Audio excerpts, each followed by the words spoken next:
para sa akin, napaka-familiar na opponent yung ganitong drafting na ginagawa ng Execration. It's like you drafted for your grand finals para sa Execration. And Execration, feeling ko nga pwede pa nilang ilabas. Sa tingin nyo ba may ilalabas pa silang Bane Faramis dito?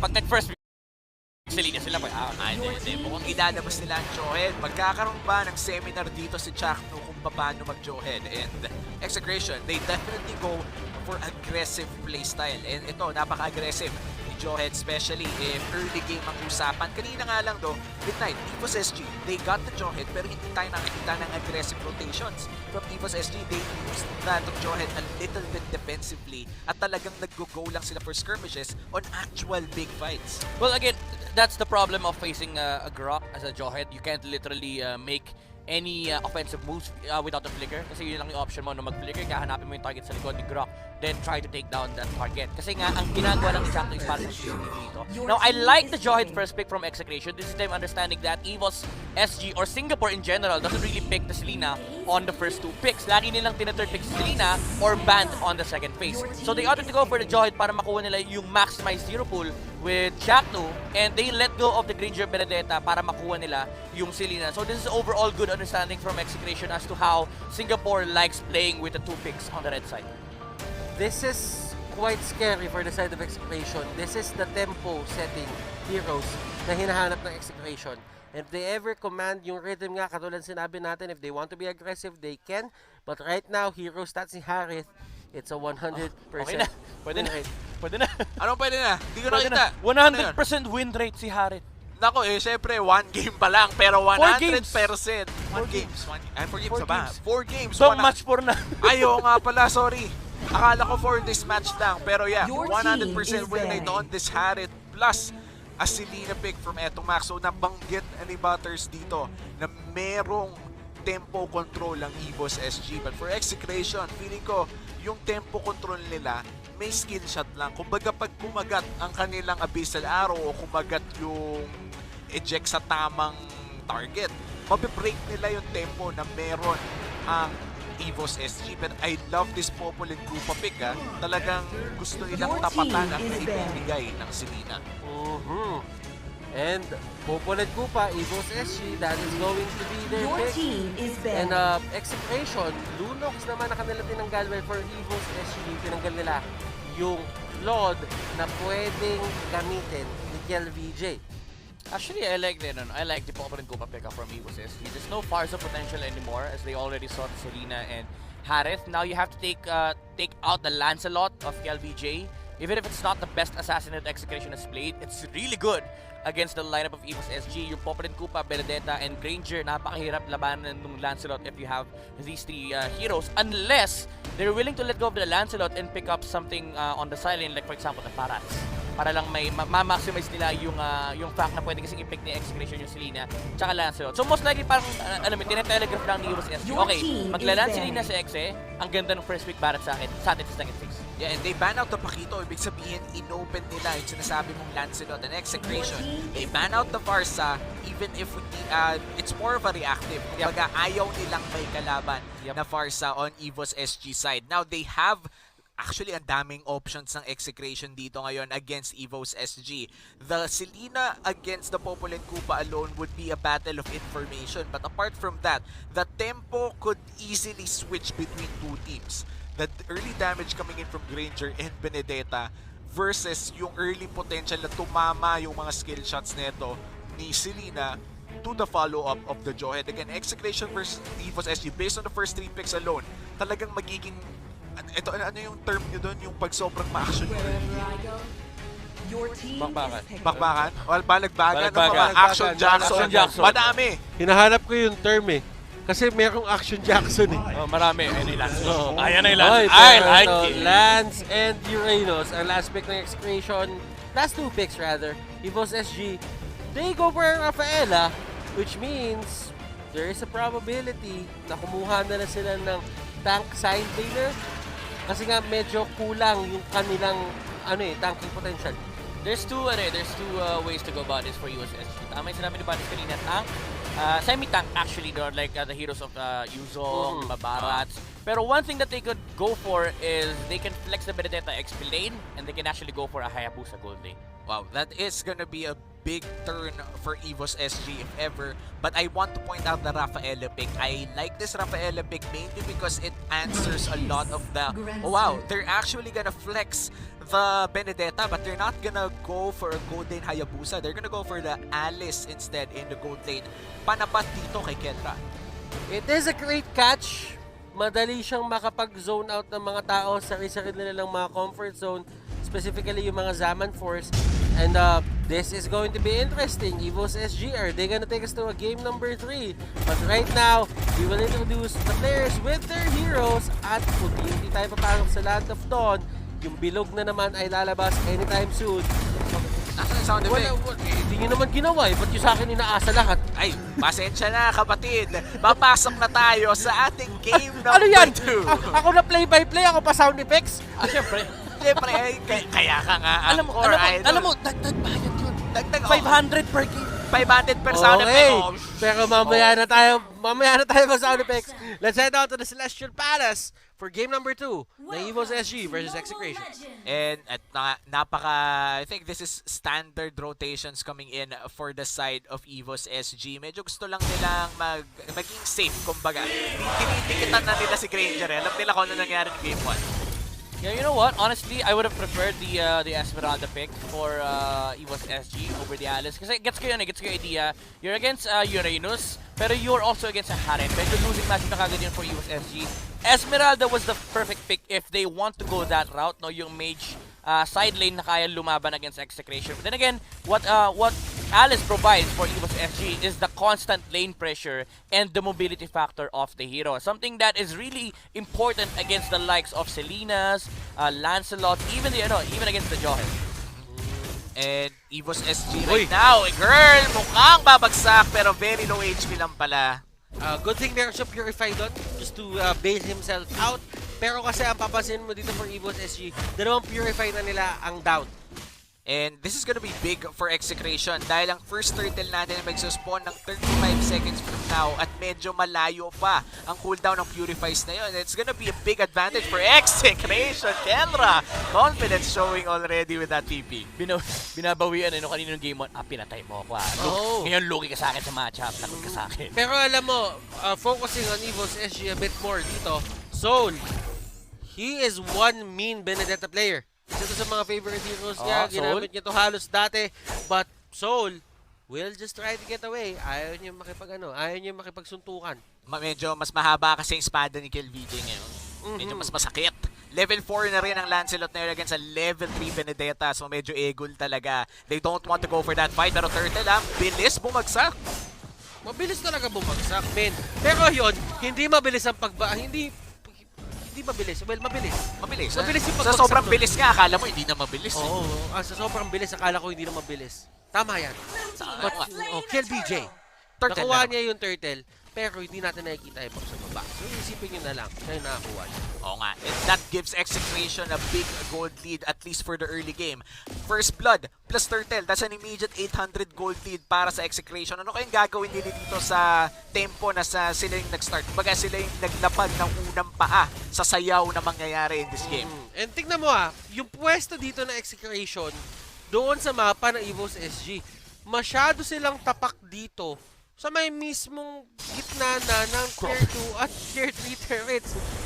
Gusto pumunta Singapore na rin siya. Nako, baka nga nasa Poland na dong, papasok na dun sa inhibitor. Ano gusto pumunta? Di ba nasa Singapore naman? Oo nga pala. Tama naman. Okay. Anyway, dito sa Execration for the Lancelot na. Again, sabi mo kanina na sila yung unang umapak dito sa dance floor ng Execration. They have a Selena, so they can get they can take resources much faster compared to Evos SG, and they're also playing Lancelot. As a Lancelot in a game, you'd want to establish at least 1,000 gold lead. Then you start taking up the resources of the enemy kasi kailangan leading ka talaga against the enemy para ma-burst on mo yung mga targets na gusto nyo patayin. And si Soul ang magiging target sa may kabila, but Kelra still alive! Oh, wow! Grabe yun. Ang galing ni Kelra dito, humanap ng lusot doon sa rotation ng 4 na tao. Evos SG, 4 yun. 4 na tao ang iniwasan ni Kendra pero they're gonna go for the third instead at mukhang wala na magagawa ang Execration. Joke lang! Naubusan ng minion! Naubusan ng minion indeed. Potato. They might just actually give this up. Kasi nandito si Chaknu. Yeah. Ayaw nila pahuli pa. And si Pokemon dito. Oh! Naman, unstoppable force. Panis! Pero look at that arrow. Connection. Chak to max. Nako, it's gonna be another Pokemon na nahuli. Game 2 na, Gata Catch'em All pa rin, Butters. Gata Catch'em-all, Kelra. Wala na siyang Torre dito, pero he seems to be happy kasi nakakuha siya ng isang kill and never pa siya nati-take down kahit may 4-man rotation na naganap. And speaking of 4-man rotations, nakaganti naman ang Execration doon sa taas. Actually habang nangyayari yung 4-man rotation, nagkaroon ng cross-map play si Execration, sila pa nakakuha ng kill. It's a third for a kill at mukhang turtle pa nga makasecure ng Execration dito unless may steal na magagana, pero Lancelot niya at Soulful na. Napakahirap agawan yan. Thorn Rose, Retribution, lahat ng klase ng burst damage na gusto mong makita, pwede niya ibigay at kaya niya tansyahin yun. Depende sa kanyang damage output. And so, hindi niya kinakaya si Renjo dito. Oo, kumbaga parang Exorcist, binato pa nga si Pokemon, Karakachemon na naman. At eto si Pokemon na naman ang pinaka-target, pero hindi nga siya tutumba. And speaking of tutumba, at mukhang tutumba dito si Sol, pero grabe ang damage, Phantom Execution in! And girl, Potato, Kiel. sila ang target dito ni Kiel, pero Kiel forced to go out. Grabe yung ruta niya doon. Grabe yung ruta niya doon. Nakita mo ba yun? Oo, para naka-GPS to. Naka-GPS. Lumiko pagdating sa ganyan. Never ka pwedeng mawala. Sabi sa kanya ng GPS niya doon, pagka-dash mo kay pagka-dash mo doon kay Pokemon, turn left. Tapos, turn right. Si Chaknu, nakahuli ng isang member dito. Soul goes down, Pokemon goes down, and KLVJ once more! Definitely once more! And kinagat siya ni Kichudom. Masyadong mabilis palibasa, naka-smart 5G. Sobrang bilis talaga ng pasok doon ni Kuya mo KLVJ, pero nakakagat eh. Kumbaga, alam mo yung pag tumakbo ka ng mabilis sa aso, mas nalo kang hahabulin. Pero sa side track ko lang kayo, sinolo kill ni Endo Maxi Soul sa top. Ay, Nako, alam mo tama, alam mo, pag-usapan natin yan. Sinolo kill nung Selena, yung Benedetta. Gaano ka kalupit para magawa mo yun? At si Rencho dito, naiwasan lahat ng bullets, pero yung last bullet pala ay tatama pa rin. Nagantay si Potato na mahawakan ng alis para straight line, hindi niya kailangan mag-isip kung saan niya itapon. Oo, kung yun yung tipo na pag hindi pa tumama, kasalanan mo na yun. Wala nang slow, na-snare pa nga, and Potato, he lands all of the bullets at mukhang papasukin dito si KLVJ. Phantom Execution in! At gusto niya lang talaga mag-take Arrow. down nung ganong mga minions, pero wow, Evos, JPL, tatakbo lang sila.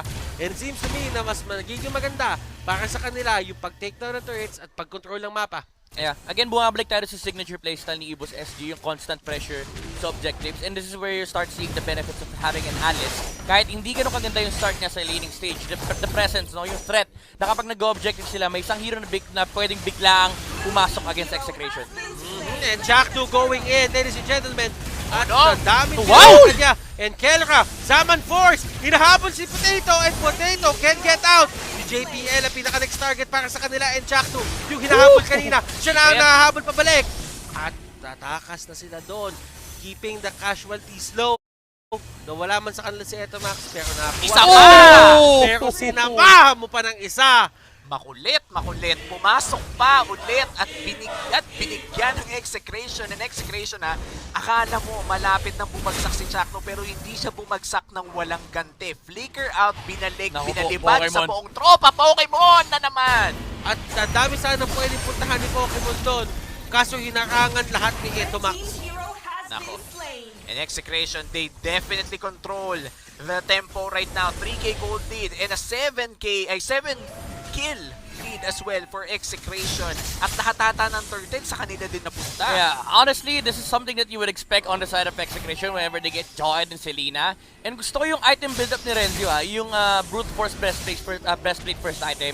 Siya yung kumbaga parang CCTV naman this time around, hindi na si Chakno. Kasi ang trabaho ni Chakno dito is to set up and make sure na may mapapatay kagad sila sa side ng Evos SG. Kaya ang ganda nung play niya kanina, nung akala natin si Execration yung lugi. Pero pumasok pa si Chakno, sabi niya, akala nyo, di ako lalaban ha. Tinapon niya pabalik si Potato para maabot siya ni KLVJ at ni Kelra. Slowly but surely, yung members dito ng Evos SG, kumukuha sila ng torre left and right. Habang si Renjo naman, kinokontrol niya itong baba para makuha yung mga turrets. Renjo? And this looks like the second turret at 1/4 HP, hindi pa tutumba dito. Pero sabi nila Kelra, sige, may sumagot doon. Kunin na natin itong nasa taas at palitin na natin ang mundo ng Evos SG. Sabi, kunwari na lang, hindi ko nakita yung holy baptism na yon. But right now, there is a fight happening, ladies and gentlemen. Evos zone. Next target, Kelra, is going crazy sa mga bagay na ginagawa niya dito. And I feel like Evos SG, they could have gotten that fight. Kaso hindi talaga tumama yung holy baptism ng Rafaela. If they got Kelra early with that ultimate, that could have been a different story. Pero nabigyan ng free reign si Kelra dahil nga dun sa hindi tumama ultimate, Zaman Force na pag, only dash, only damage, and kita naman kung gaano nakasakit si Kelra at this part of the game. 5-0-4 o naharit. This is a dominating performance coming out from Execration, Evos SG. Considering na sobrang ganda ng start nila, it seems to me na hindi talaga nila mahawakan yung kalamangan na meron sila pagdating sa early game papuntang mid game. Yeah, medyo nakikita din kasi natin yung playstyle ng Evos SG. They're really Oy! not good. Tinamaan na naman! Sa pool, Grabe, isa siya na pa. naman. Oh. Ay, mukhang may takas. Safe na. Efas siya doon, efas siya. Pero muntikan na naman ni Renzo. Makatakas Oh, kaya wow. siya dito. Final bullet pa tumama. But still, fact remains, kahit ma-takedown niyo si Renzo, there is still pressure on other sides of the map. And papansin ninyo, it takes a lot of resources. Ang daming resources na nasasayang kapag tinitakedown mo ang isang Uranus at full HP. Yeah. And Takes again, a lot. we go back to the idea na si Evos SG, hindi nila talaga playstyle na kailangan nila protektahan si Potato. As much as possible, they want to be the ones who are putting the pressure against Execration. But then again, you are playing into Assassins. Actually, ang daming pwedeng pampatay ng Execration to anybody on the side of Evos SG. Kapag tinamaan ka ng araw, patay ka. Pag nahuli ka ni Chaknu, patay ka. Kapag nakita ka ni KLVJ, patay ka rin. So, ang daming options na Execration to get pickups. And at the same time, yung team fight nila, lamang pa sila kasi yung team fight ng Evos SG, it's an Alice, and you naturally just lose to a Harith. And looking at the stats right now for Evos SG, feeling ko hindi dapat sila kukulangin sa damage. But then again, the Benedetta is 0-4-0. Dapat hindi sila kinukulang sa damage dito. They have 2 supports, sure. Pero meron silang Benedetta. Kaso nga lang, 0-4-0.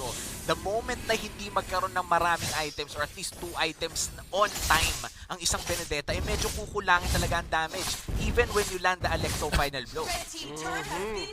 But you do have to remember, late game potential, there is some in Evos SG. The Alice is there.